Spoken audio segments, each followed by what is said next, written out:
From analyzing the most marketable brands to covering luxury lifestyles and business strategies, we've got the motivation you need right here. Hey, my business people. In today's Affluent Black's news report, from Dirt.com comes this story.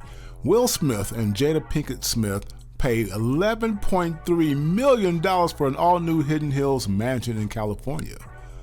They already own at least 8 homes scattered across the country, but celebrity power couple Will and Jada Pinkett Smith are still adding to their collection, this time shelling out $11.3 million for a big-ass mansion in Hidden Hills, the guard-gated community that's famously home to everyone from Drake and Kaley Cuoco to Kylie Jenner and Jeffree Star.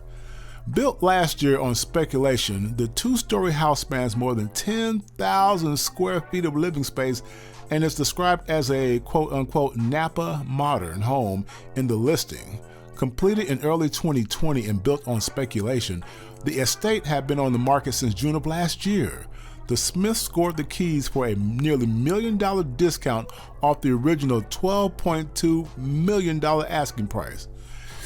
Ooh, must be nice. From blackbusiness.com comes this story. Meet the black woman Claudianne Hibbert Smith, based in Florida, making history in real estate industry in 11 states. She's making moves, and according to her Instagram page, Miami just passed LA as the most expensive housing market in the country. Didn't see that coming, but it makes sense given that New Yorkers and Californians have been moving there in droves to escape the heavy restrictions and economic uncertainties in their home states. Besides all that, we got to congratulate this young lady on her success. In other news, 3 Friends opened Charlotte's first and only black woman-owned skate park. It looks like it's the only one of its kind within the city limits of Charlotte, North Carolina. Way to go, ladies, way to go.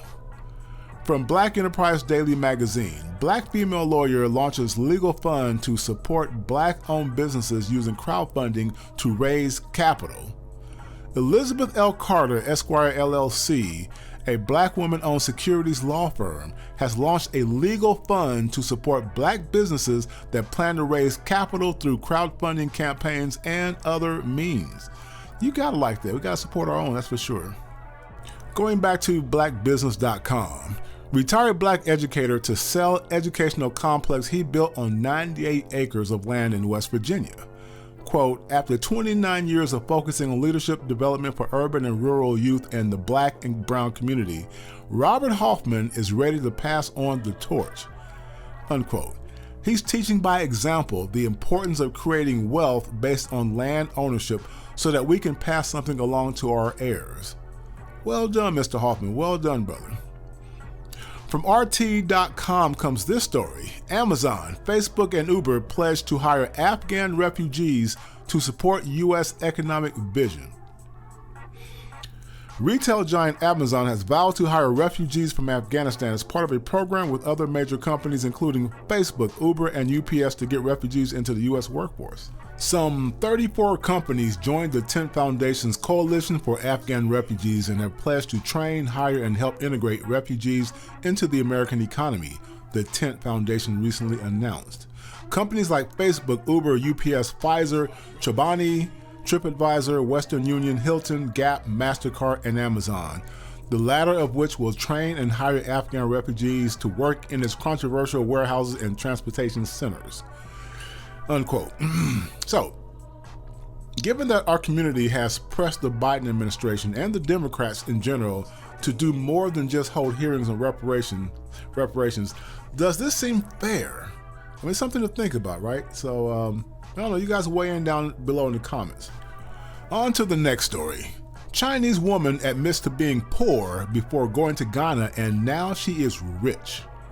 This story is rather interesting as there's been this expansion of interest by China to use soft diplomacy and loans to dominate Africa. Keep in mind that China is a rising superpower, rivaling the US and the West for the top spot.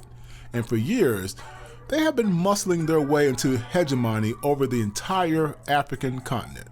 Most likely, this lady in the story is an undercover operative for the CCP, and Ghana's government is complicit in helping China prop her up so that China can eventually take over Ghana. The citizens should demand a complete audit of how she's rich all of a sudden. That's just my 2 cents. Weigh in with your comments below.